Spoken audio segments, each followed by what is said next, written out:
Good afternoon, Winnipeg. You're listening to The Diamond Lane on Winnipeg's Classic 107. My name's Ashley Reese, and you may be well aware by now that I am so excited for November 7th, the day that opera is returning to Winnipeg in the most epic way with a concert from Manitoba Opera, The Sopranos of Winnipeg. You can catch it in the comfort and safety of your own home and experience the exceptional soprano voices that have helped to shape the arts community here in the city. I'm talking to all of these fine sopranos this week and next. And this afternoon, I'm really, really excited to have Lara Ciekiewicz here with me. Hello, Lara. How are you today? I'm great. How are you? I am well, thank you. Thank you so much for being here, talking about this really exciting concert. It's something that we haven't really seen from Manitoba Opera before. Can you tell me what makes it special to you? Well, goodness. First of all, in the social situation that we're all in with the pandemic, just to be able to make music live and in person, um, with the symphony and a conductor and even some, socially distanced audience members present, is a really special gift to be given. Um, the other cool thing is that there usually aren't seven roles for solo soprano in an opera.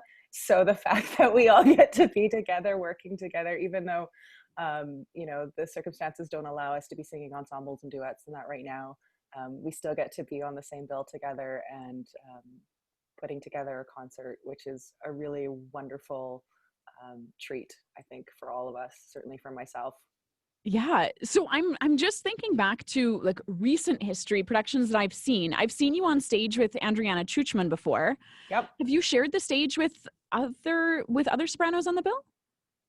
Oh, that's a good question. With Tracy, actually, my Manitoba Opera debut was in Candide, and Tracy was Cunegonde, and I was Paquette. It was Candide in concert. That was another remarkable concert, also with Tad conducting. Right. Um, so Tracy for sure. In actual operas, I don't think I've done a full show with anybody else. That's what's gonna make this so special is just that Yeah. we love it. Every time the announcement for the new season comes out, I know I'm looking for those Winnipeg names, I'm looking for those Manitoba names. So we're like I'm always excited to see your name on the bill. I'm always excited to Uh, see Monica's name, but to see everyone together is just I can't contain myself. I've been Yay. running around the studio like screaming about this for weeks. So and I know I'm not the only one for sure. Yay. um Now you like I said, you have been on stage with Manitoba Opera many times. Hmm. What Very is lucky. making yeah, so I can think of Liu Yep. in Turandot, Countess in Figaro, and the most recent one is Susanna in Susanna, right? Yep. Yep. What makes this different? What makes this experience with the orchestra different? What makes this experience with the audience different? Um, I think in the last 6 months, we've all experienced a loss. Um, and it's not to put that loss at the level of, there are people who've experienced much greater losses in this pandemic. I will speak for myself than myself, but um, we lost the ability to um, make our art in the way that we chose to and the way the art was destined to be made. And so in some ways, yes, that offered the imagination, all the possibilities of what could this be other than how we've done it before, but it also didn't discount what it has been and the power of what that is and how we can still use that power of gathering to make music in person, moving forward. So I think getting to come together after having experienced that loss, I know for myself, um, there have been multiple times in this time away from it that I've thought, I thought I was grateful for what I got to do for a living, and I am, and I was. But you don't truly realize exactly how much more grateful you could be until those things are gone and you have no control over when and how you might come back to your art. And certainly we can all make art on our own in some way, but when we're talking about opera in particular, it really is an art form that depends on gathering. And not just the gathering that happens, the people that you see on the stage, it's all of the people who work behind the scenes to make it happen. You know, artisans making costumes and sets and designers and crew members and administrators, and dressers, and there's so many people to list. It really is this massive ecosystem of people that are all artisans and craftspeople and artists in their own right. And so to be able to start to bring some of that back again is a really amazing thing. Yeah, absolutely. No, you mentioned the way the art was destined to be, and that's a really interesting phrase, actually, because we're seeing art change. We're seeing all of the world events in June demanding that art change in different ways. What do you think the destiny of opera is going to be in the next 10 years? Oof. I mean, I don't know. Yeah. I know that for myself, I think of what I do as a way to connect, and it's very clear that we haven't been able to connect still with as many people as we'd like, or to make them feel welcome to want to connect, maybe is a better way of putting that. And so working harder to, at all levels of this art form, to see that whoever wants to come to it can feel comfortable doing that, is a really important thing. It's something that we have an opportunity with putting all of this art on the internet too. It's an interesting collision of worlds, because all of a sudden you don't have to get people out of their house to go to an opera house or a concert hall. You can welcome them into your own living room.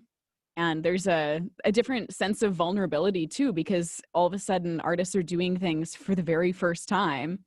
And we're so out of our comfort zones right now.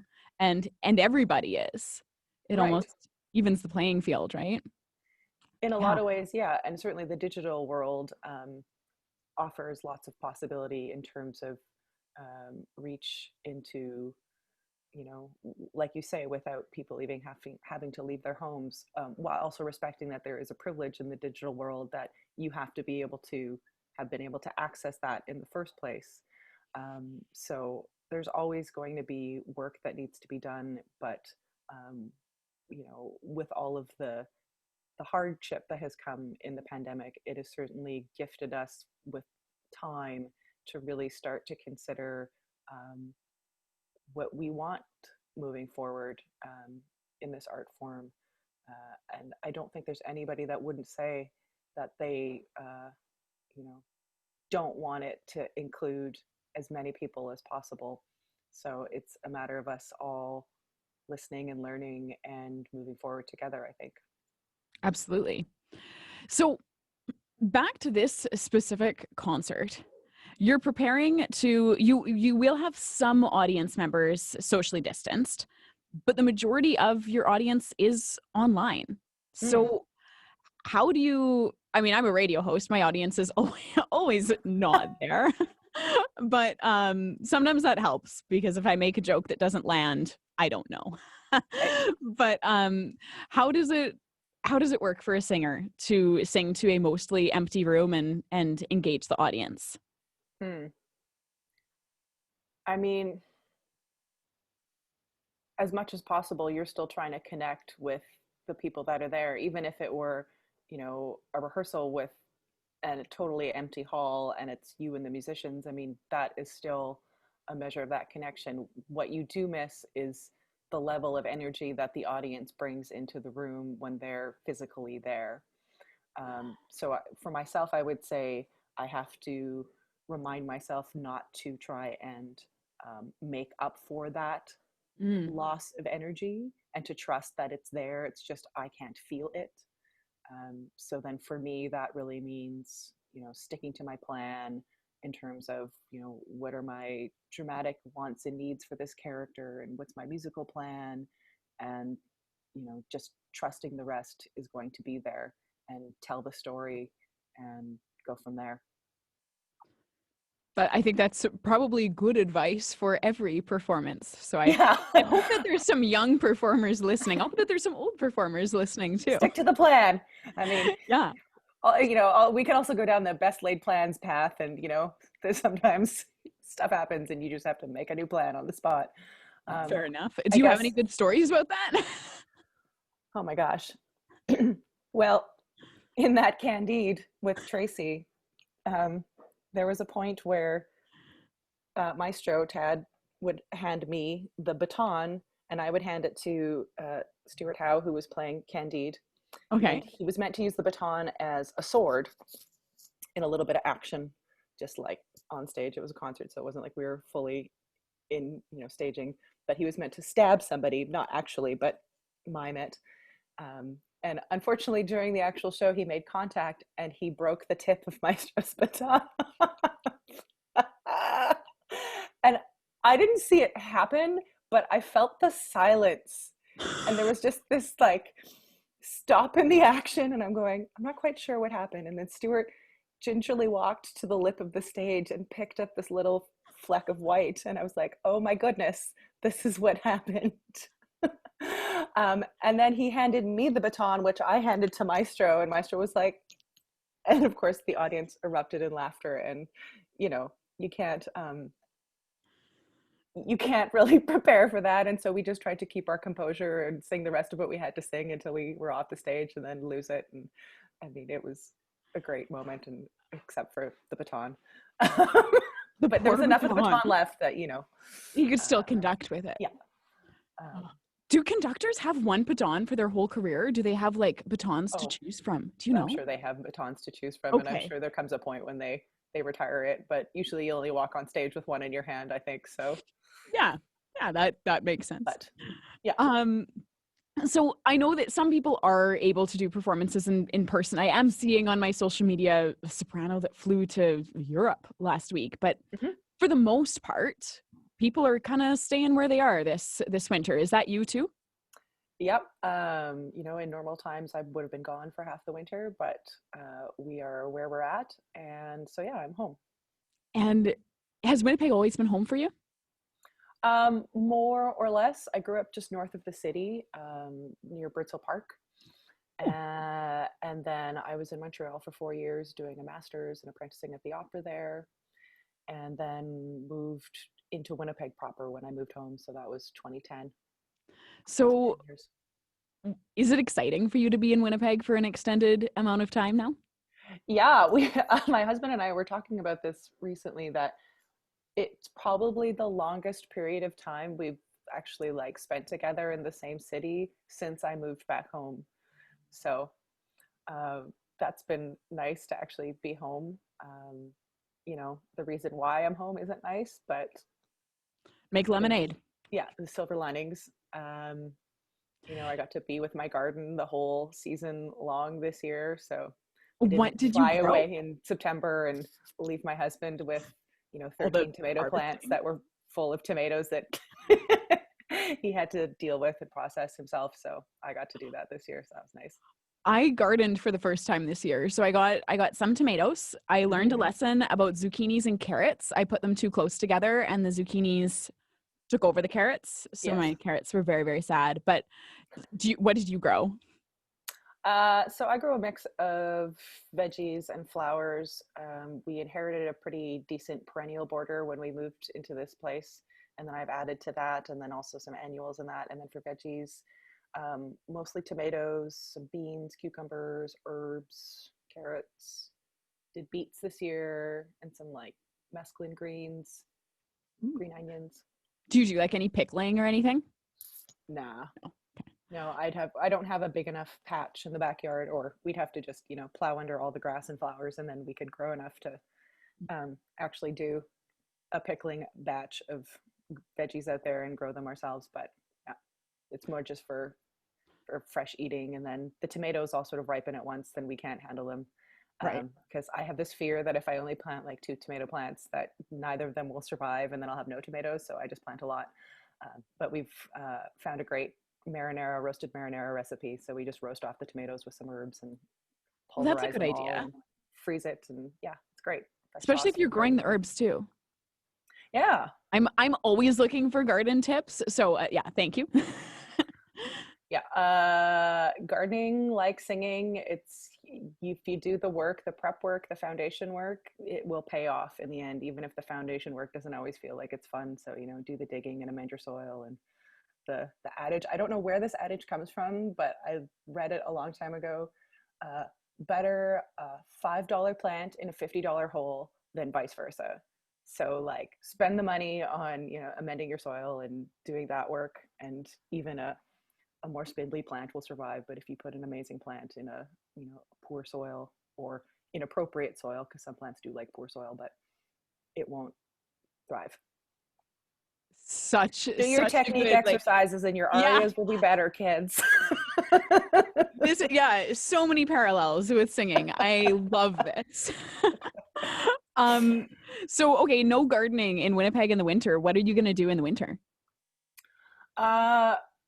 So my husband and I are both avid walkers.